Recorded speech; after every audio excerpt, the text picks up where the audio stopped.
نکاح کن کن چیزوں کے کرنے سے ٹوٹ جاتا ہے؟ کوئی کہتا ہے کفریہ جملہ بولنے سے ٹوٹ جاتا ہے.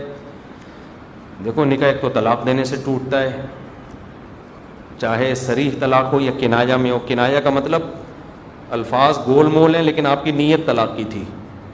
جیسے آپ نے بیوی کو کہہ دیا آج سے تمہارا میرا تعلق ختم, اس میں نیت اگر طلاق کی ہوگی تو ہوگی, ورنہ طلاق نہیں ہوگی. اور صریح الفاظ جو ہوتے ہیں ڈیورس کا لفظ یا طلاق کا لفظ, اس میں نیت ضروری نہیں ہے. تو ایک تو اس سے ٹوٹتا ہے. دوسرا نکاح ٹوٹتا ہے کافر ہو جانے سے, مرتد ہو جانے سے. کفریہ جملہ بولا جس کا دوسرا کوئی مطلب بنتا ہی نہ ہو, صاف طور پر اسلام کا انکار کر دیا, میں اسلام کو نہیں مانتا, معاذ اللہ نقل کفر, ایسا جملہ بول دیا.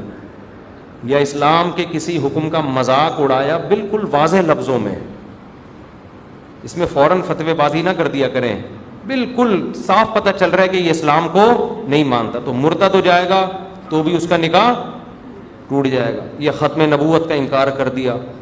لیکن اس میں وہم بہت لوگوں کو شروع ہو جاتا ہے, وہمی ہو جاتے ہیں.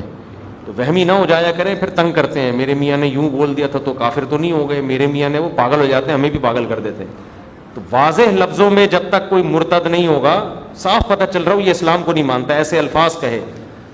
تو پھر تیسرا نکاح خراب ہوتا ہے جب محرم رشتوں میں, جو خاص قسم کے رشتے ہیں, ان میں کوئی فزیکل سیکشول ریلیشن ہو جائے.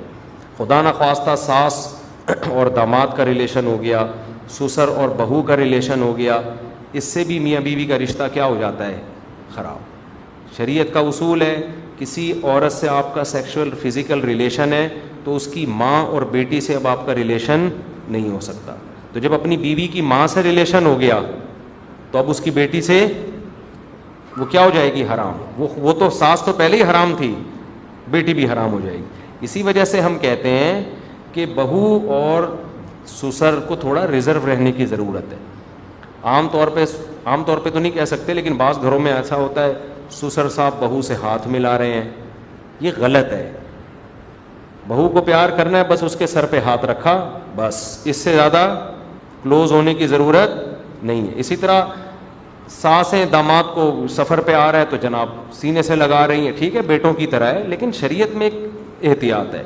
داماد کے سر پہ ہاتھ رکھیں, بس ہاتھ ملانے کی بھی ضرورت نہیں ہے. تو ان رشتوں میں تھوڑا احتیاط کرنے کی ضرورت. ویسے بھی غیرت کے بھی خلاف ہے نا, یہ شرم کے بھی خلاف ہے, غیرت کے بھی خلاف ہے. تو یہ 3 چیزیں ہیں جس میں خیال کرنا چاہیے. باقی لوگ وہمی بن جاتے ہیں, تنگ بہت کرتے ہیں, اس میں وہمی نہ بنے. کوئی جب تک یقینی بات نہ ہو نا تو پوچھیں بھی نہیں.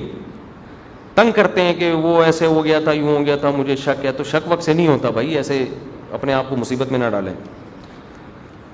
اتنے آرام سے نکاح نہیں ٹوٹتا جتنا لوگوں نے بنا لیا, جب تک توڑیں گے نہیں. ایک صاحب نے مجھے کہا کہ میری بیوی نے مجھے بھائی بول دیا ہے. میں نے کہا تیری بیوی تو تجھے 100 دفعہ طلاق بھی دے دے تو نہیں نکاح ٹوٹتا, عورت کے کہنے سے تھوڑی ہوتا ہے. تو مرد طلاق دے گا تو ہوگا نا, اس کو وہم ہو گیا.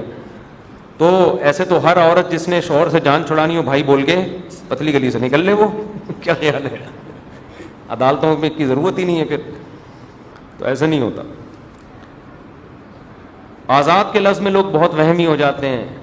بعض دفعہ آدمی بیوی کو کہہ رہا تھا تم کام کاج سے آزاد ہو, اب وہم ہو جاتا ہے میں نے آزاد بول دیا. تو ایسا نہیں ہوتا, تو اس میں ڈیٹیل ہے. تو وہمی نہ بنے بس, اور بالکل بے احتیاطی بھی نہ کریں.